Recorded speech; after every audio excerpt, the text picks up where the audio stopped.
Olá a todos, amigos e irmãos da Liga Espírita do Estado de São Paulo. Que a paz do Mestre Jesus seja conosco, que sejamos gratos pela oportunidade de estarmos aqui, ouvindo e aprendendo um pouco mais sobre as leis de Deus e ensinamentos do nosso Mestre Jesus. Para quem não me conhece, meu nome é Marcelo, e dando continuidade a esses pequenos estudos, as pequenas conversas que nós estamos tendo sobre as lições do livro Fonte Viva, hoje nós vamos comentar a lição número 134, Busquemos o Equilíbrio, baseado nessa passagem, né, de João, na sua primeira epístola, né, capítulo 2, versículo 6, onde ele diz assim: aquele que diz permanecer nele, deve também andar como ele andou. Então a gente vai aqui, como a gente sempre faz, fazer a leitura da lição, e depois a gente faz alguns comentários sobre alguns tópicos, né, algumas coisas que estão escritas na lição. Emmanuel começa dizendo assim: embora devas caminhar sem medo, não te cases à imprudência, a pretexto de cultivar desassombro. Se nos devotamos ao Evangelho, procuremos agir segundo os padrões do Divino Mestre, que nunca apresenta lugar à temeridade. Jesus salienta o imperativo da edificação do reino de Deus, mas não sacrifica os interesses dos outros em obras precipitadas.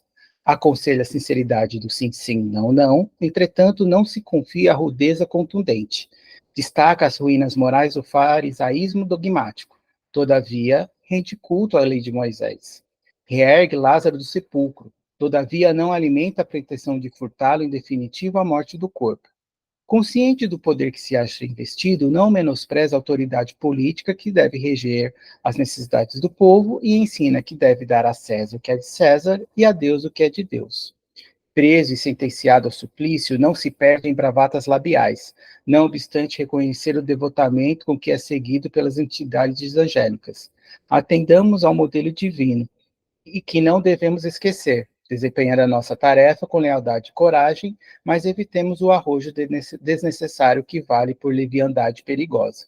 Um coração medroso congela o trabalho. Um coração temerário incendeia qualquer serviço arrasando. Busquemos, pois, o equilíbrio com Jesus e fugiremos naturalmente ao extremismo, que é sempre o escuro sinal da desarmonia ou da violência, da perturbação ou da morte. Bom, aqui nessa lição fica claro, né, que hoje a gente vai comentar sobre a importância do equilíbrio nas nossas ações, nos nossos trabalhos, no nosso dia a dia. E aqui, Emmanuel, nessa lição, ele cita o equilíbrio em dois aspectos. Um aspecto, digamos assim, mais geral, né, mais num ambiente mais macro, vamos dizer assim, onde a gente fala sobre o equilíbrio do nosso ser, eu, espiritual, do nosso momento estar na matéria, como do equilíbrio também nos nossos comportamentos, nas nossas atividades, na nossa escolha, no nosso dia a dia.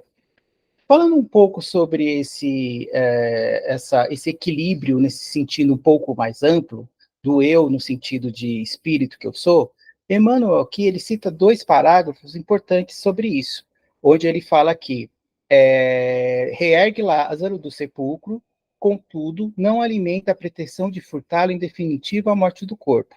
E aqui também, aqui no meio do texto, ele também fala: consciente do poder que se acha investido, não menospreza a autoridade política que deve reger as necessidades do povo, e ensina que se deve dar a César o que é de César, a Deus o que é de Deus. Essas duas passagens aqui, Emmanuel cita e fazem que a gente reflita sobre a importância do nosso equilíbrio. Eu, ser espiritual, eterno, filho de Deus, do meu momento, estar encarnado na matéria, fazendo os aprendizados que eu preciso fazer. Por que esse equilíbrio entre essas duas partes é importante? Porque quando nós reencarnamos e nós temos essa oportunidade da reencarnação para o nosso aprendizado, para a nossa evolução, como a gente vem comentando nas lições, nos evangelhos, quando a gente tem essa oportunidade de estar reencarnando, e quando a gente vem aqui e, digamos assim, a gente tem a oportunidade de passar pela matéria, existe uma grande tendência de nós nos apegarmos à matéria. Devido ao quê? Ao nosso trabalho e devido às nossas realizações, às nossas ações, tudo voltado por base na matéria, e também porque muitas vezes a matéria acaba despertando em nós aquelas más paixões das quais a gente tem a oportunidade de vir trabalhar justamente quando a gente está encarnado. Então, quando a gente está encarnado, muitos dos nossos defeitos, que lá na espiritualidade eles estão, digamos assim, invisíveis, quando a gente reencarna, eles começam a aflorar devido a esse contato com a matéria. E também acontece, devido ao nosso trabalho, nossas preocupações sobre as coisas materiais, a gente focar sempre na matéria, também existe uma coisa muito importante. Infelizmente, muitas religiões e até muitos povos ainda cultivam essa importância demasiada da matéria. Eu sou aquilo que eu tenho. Eu sou uma pessoa abençoada devido ao que eu tiver de bom e melhor. Se não for assim, eu não sou tão abençoado. Se eu tenho um carro do ano, eu sou uma pessoa próspera, abençoada. Se eu tenho um carro usado, já não é bem assim. E muitas pessoas, muitos povos cultivam isso. E isso também faz com que a gente se preocupe demasiadamente com a matéria. Aí a gente vai falar nessa lição uma palavra era muito comum, assim, que a gente vai acabar citando ela, né, em várias partes aqui da lição, que é o extremismo. Quando a gente se preocupa apenas com a matéria de forma demasiada, isso é um extremismo. E como Emmanuel aqui fala no final da lição, quando a gente se preocupa assim, de forma em excesso, de forma demasiada, a gente caminha para esse extremismo, e esse extremismo é um sinal de desequilíbrio e perturbação, como ele mesmo diz. Então, quando a gente se preocupa por demais da matéria, a gente acha que a matéria ela é a base, deve ser a nossa preocupação, ela é a razão de tudo, eu, como ser espiritual, eu começo a me desequilibrar. Porque eu não estou cuidando aqui do eu, espírito. E a gente tem que lembrar que quem comanda esse corpo físico é o espírito. A razão do corpo material viver é a alma que nele habita. Se a alma não estiver aqui, de nada adianta o corpo físico sem alma, ele não tem valor. Então a gente precisa, sim, equilibrar esses dois lados. Tanto o meu lado espiritual, do meu eu, né, ser eterno que sou, que no momento eu estou estagiando aqui na matéria, e a gente sempre fala isso, é preciso, sim, a gente dar a nossa importância à matéria, porque a gente precisa trabalhar, porque a gente precisa ter o que comer, ter o que vestir, ter aonde dormir, poder se locomover, poder comprar as coisas que a gente quer. Às vezes a gente quer uma casa melhor, a gente tem o direito, um carro melhor, uma roupa melhor. A gente trabalhou, a gente conquistou, né, o dinheiro de uma forma honesta, a gente tem o direito da gente usufruir disso. O que a espiritualidade, através dessa lição, pede a reflexão é sobre os excessos, é sobre o exagero. Eu posso ir lá na loja e ver uma roupa bonita e querer comprar para mim. Não dá para ir numa loja, ver um par de sapato e comprar 10 pares de sapato do mesmo modelo e só as cores diferentes, com a desculpa que você comprou porque as cores eram diferentes. Todo o exagero, todo um excesso, nos leva a esse caminho de desequilíbrio, né? Desse caminho, esse extremismo que Emmanuel fala, e nos leva ao desequilíbrio. Então, aqui o que a gente deve fazer é equilibrar da melhor maneira possível esse meu eu espiritual, porque a gente vê muito na casa, né, isso, né? Quantos irmãos, por exemplo, que estão passando ali, né, na corrente dos médiums, eles têm a oportunidade de estar ali sendo tratados, e às vezes eles falam, né, que não sabem o que aconteceu, não sabem como chegaram ali, e a gente vai explicando tudo o que aconteceu, né? Aí muitas vezes eles falam assim, nossa, mas eu não tinha essas informações. Eu não sabia que era assim depois que eu desencarnava. E muitos falam assim: olha, eu trabalhei tanto que eu acabei nem me preocupando com isso. Então, por isso que o cuidado, não só esse cuidado do nosso lado espiritual e do nosso lado material é importante, por quê? Porque além da gente se a gente conseguir esse equilíbrio nos momentos mais difíceis, a gente conseguir atravessar esses momentos de uma maneira melhor, porque a gente está equilibrado, porque a gente tem a consciência do meu eu, espírito, que eu estou aqui por um momento, passando por essa dificuldade, mas que ela não é eterna, que vai durar o tempo necessário do meu aprendizado, e que eu preciso me preocupar assim com a matéria, com as minhas atividades, quando eu tenho essa ideia desse equilíbrio, não só isso me ajuda nesses momentos difíceis, mas também me ajuda quando eu for desencarnar. Porque quando eu desencarnar, esse meu apego à matéria ele vai ser menor, porque eu cuidei e me preocupei também com o meu lado espiritual. Então, isso vai me ajudar também na adaptação no mundo espiritual. Então, é algo importante, talvez seja o grande desafio nosso que a gente tem como ser encarnado, é esse, justamente nos preocuparmos com equilibrar o lado material com o lado espiritual. Isso talvez seja o nosso grande desafio. Mas a gente tem ajuda, a gente tem dicas, a gente tem caminhos que a gente pode seguir. Né? E aqui é um deles, é isso, a gente procurar equilibrar isso da melhor maneira possível, evitando os excessos. É isso que a espiritualidade fala. Quando a gente fala aqui, agora, trazendo essa parte do equilíbrio mais para o nosso dia a dia, nas nossas ações, nas nossas escolhas, Aqui no começo da lição, na frase, né, que João fala, né, quando ele fala aqui, né, aquele que deve permanecer nele também deve andar como ele andou, ele reflete nada mais, nada menos do que aquele ensinamento que muito da espiritualidade dos mentores trazem para nós, nos nossos trabalhos.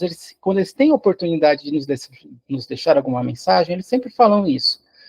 Todo momento de dúvida, e todo momento que você não souber que caminho você tomar, como você se comportar perante o próximo, pergunte: se Jesus estivesse no meu lugar, o que ele faria? O problema é que para nós, às vezes, é muito difícil a gente trazer Jesus, né, a sua luz e tudo que ele fez, as maravilhas, e principalmente, mais do que ele falou, ele cumpriu tudo aquilo que ele disse, né?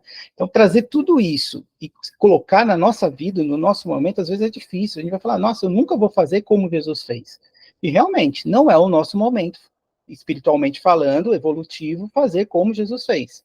Mas quando João fala isso, e quando os mentores falam sobre ter Jesus como o nosso exemplo, como o nosso guia, é algo para a gente se espelhar, principalmente nas ações que ele teve, e de acordo com o nosso momento, poder encaixar isso da melhor maneira possível. Da gente ter uma ideia de como Jesus fez, das coisas que ele fez, e trazer isso para o nosso dia a dia.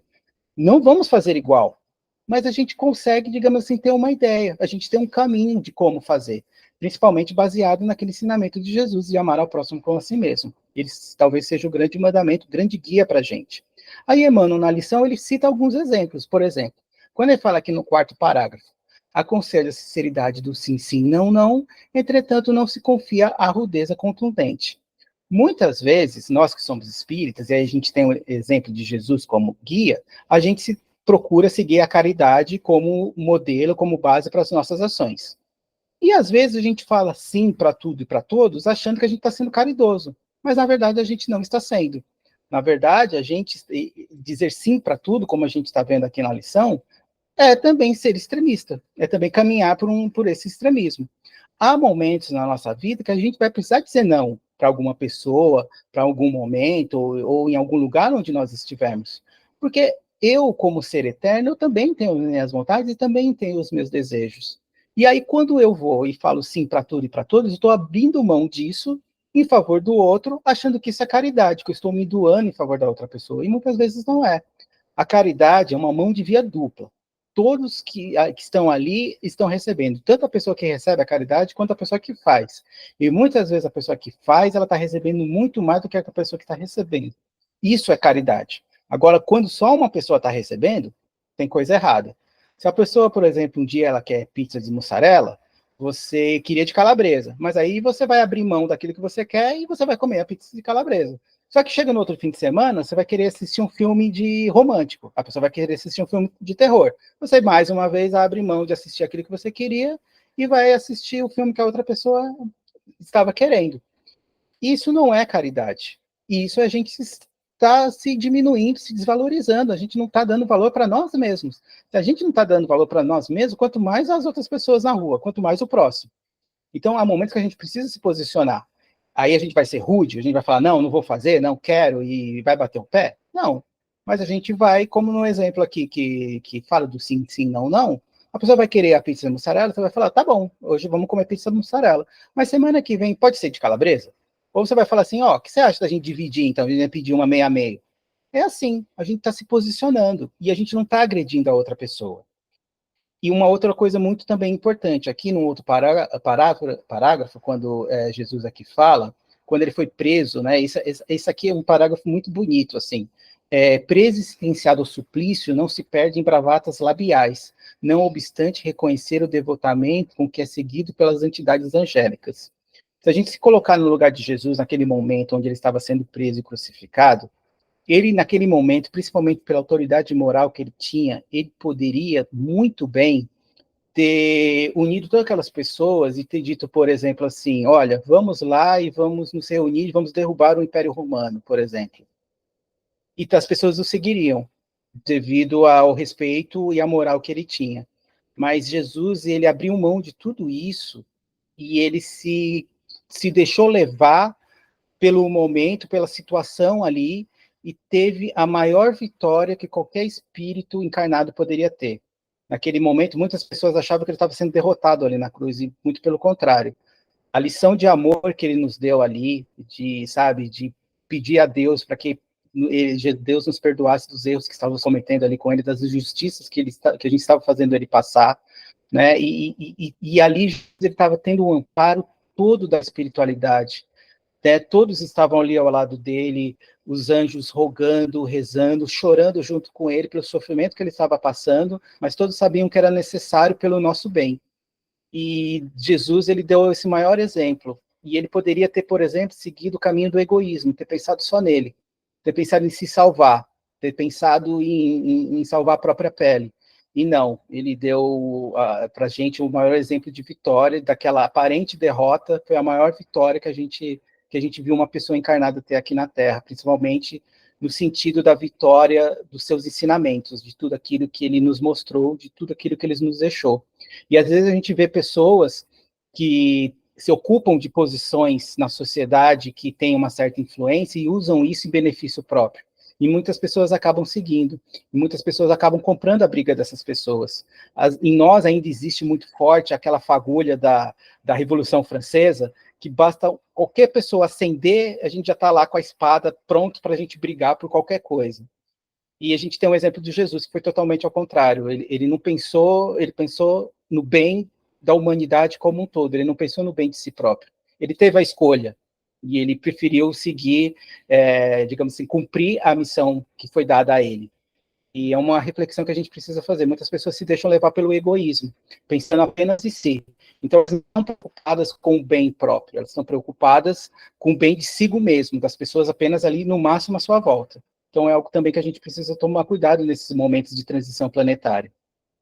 Já quase terminando, a gente vai falar sobre, aqui eu vou ler 3 parágrafos muito importantes, que eles resumem muito bem a lição, onde eles falam aqui, ó: atendamos ao modelo divino que não devemos esquecer, desempenhando a nossa tarefa com lealdade e coragem, mas evitemos o arrojo desnecessário que ele vale por leviandade perigosa. Um coração medroso congela o trabalho, um coração temerário incendeia qualquer serviço arrasando. Quantas vezes na nossa vida a gente se segurou naquela situação, às vezes, de medo, de insegurança, de incerteza, e por falta de um pouquinho de coragem, a gente perdeu a oportunidade, uma oportunidade melhor que surgiu na nossa vida. Ou quantas vezes a gente se deixou levar pela ansiedade e a gente tomou uma decisão precipitada, e aí depois, momentos depois, quando a gente parou realmente para pensar, a gente pôs a mão na cabeça e fez assim: o que foi que eu fiz? Quantas vezes a gente não se deixa, a gente não tem esses tipos de ações na nossa vida? Tem uma lição, na verdade não é uma lição, é uma mensagem que eu li numa casa espírita, que infelizmente eu não vou lembrar o espírito que deixou, mas é nessas mensagens onde a gente geralmente fica na entrada de casas espíritas, tinha uma mensagem que falava assim: em todo momento onde a nossa vida existir nós na nossa vida, que a gente fuja da tesoura, porque a tesoura ela corta e dilacera, que a gente possa ter a paciência como nosso guia. E realmente, porque muitas vezes a gente se deixa levar pela ansiedade, quer resolver a situação logo, a gente vai lá, pega a tesoura e corta, já resolve.